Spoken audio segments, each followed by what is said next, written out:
ವಿದ್ಯಾರ್ಥಿ ಸ್ಥಾನವನ್ನು ವಹಿಸಿಕೊಂಡಂತ ಪ್ರಕಾಶ್ ಚೋಳಿಬಾಯಿ ಸರ್ ಅವರೇ, ಹಾಗೆ ನನ್ನ ಗುರುಗಳಾದಂಥ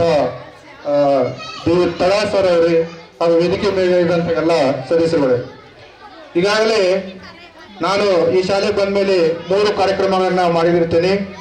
ಹಾಗಾಗಿ ನನಗೀಗ 22 ವರ್ಷ ಸರ್ವಿಸ್ ಕಂಪ್ಲೀಟ್ ಆಯಿತು.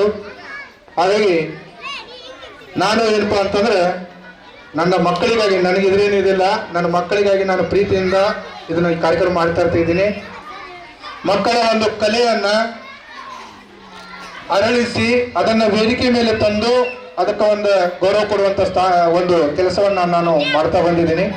ಹಾಗಾಗಿ ಈ ಕಾರ್ಯಕ್ರಮದ ಒಂದು ಪ್ರತಿ ಒಂದು ಇದರಲ್ಲಿ ನನ್ನ ಮಕ್ಕಳು ಏನು ಕಾರ್ಯಕ್ರಮ ಮಾಡ್ತಾರೆ, ನನ್ನ ನೃತ್ಯವನ್ನು ಮಾಡ್ತಾರೆ ಅಂದ್ರೆ ನಾನೇನು ಅವರಿಗೆ ಪಾಠ ಬೋಧನೆ ಮಾಡೋದೇನಿಲ್ಲ. ಮೊದಲು ಪಾಠ ಬೋಧನೆಗೆ 100% ಶ್ರಮವನ್ನು ಕೊಟ್ಟು ಉಳಿದ ಸಮಯದಲ್ಲಿ ಏನಪ್ಪಾ ಅಂದ್ರೆ ನೃತ್ಯವನ್ನು ಕಲಿಸಿರ್ತೀನಿ.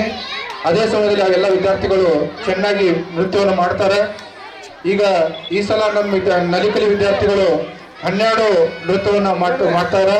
ಅದೇ ರೀತಿ 4 ಮತ್ತು 5ನೇ ತರಗತಿ ಅವರು ಕೂಡ ಒಂದು 13 ನೃತ್ಯಗಳನ್ನು ಮಾಡಲಿದ್ದಾರೆ.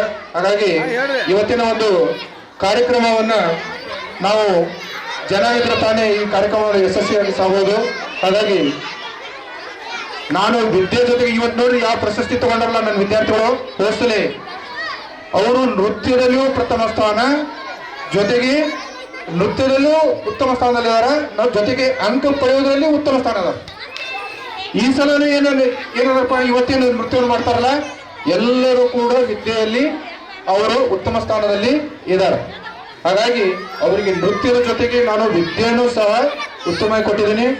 ಹಾಗಾಗಿ ಇವತ್ತಿನ ಒಂದು ಕಾರ್ಯಕ್ರಮ ನನ್ನ ಇನ್ನೊಂದು ವಿಶೇಷ ಏನಪ್ಪಾ ಅಂದ್ರೆ, ನನ್ನ ತರಗತಿಯಲ್ಲಿ ಆ ವಿದ್ಯಾರ್ಥಿ ಜೂನ್ ತಿಂಗಳಲ್ಲಿ ಪ್ರವೇಶ ಪಡೆದ, ಜೂನ್ ಪ್ರವೇಶ ಅವ್ನು ಮುಗಿ ಹೋಗುದ್ರಾಗ ಅವಾಗ ನಾನು ಏನೋ ಬರಲಿಲ್ಲ ಕೂಡ ಅವ್ನು ಓದು ಬರ ಕಲಿಸಿ ಅವನ್ನ ಹೊರಹಾಕ್ತಿರ್ತೀನಿ. ಎಲ್ಲ ವಿದ್ಯಾರ್ಥಿಗಳು ಕೊನೆಗೆ ಬಹಳ ಬುದ್ಧಿ ಮಂದದಪ್ಪ ಅಂತಂದ್ರೆ ಅವ್ನು ಕೊನೆಗೆ ಅವ್ನು ಬರಿಬೇಕು. ಅವನು ಆ ಲೆಕ್ಕದಲ್ಲಿ ನಾನು ಕೆಲಸ ಮಾಡ್ತಿರ್ತೀನಿ. ಜೊತೆಗೆ ಎಲ್ಲ ಪಾಲಕರು ಕೂಡ ಉತ್ತಮ ಸಹಕಾರ ನನಗೆ ಕೊಡ್ತಿರ್ತಾರೆ. ಹಾಗಾಗಿ ಎಲ್ಲ ಪಾಲಕರಿಗೂ ಎಲ್ಲರಿಗೂ ಕೂಡ ನಾನು ಧನ್ಯವಾದವನ್ನು ಹೇಳ್ತಾ, ಇವತ್ತಿನ ಒಂದು ಕಾರ್ಯಕ್ರಮವನ್ನು ಯಶಸ್ವಿಯಾಗಲಿಕ್ಕೆ ತಾವೆಲ್ಲರೂ ಸಹ ಕಾರಣೀಭೂತರಾಗಿರ್ತೀರಿ. ಹಾಗಾಗಿ ತಮಗೆಲ್ಲರಿಗೂ ಧನ್ಯವಾದವನ್ನು ಹೇಳ್ತಾ ಇವತ್ತಿನ ನಾವು ಕಾರ್ಯಕ್ರಮ ಮಾಡ್ತಾ ಇದ್ದೀವಿ.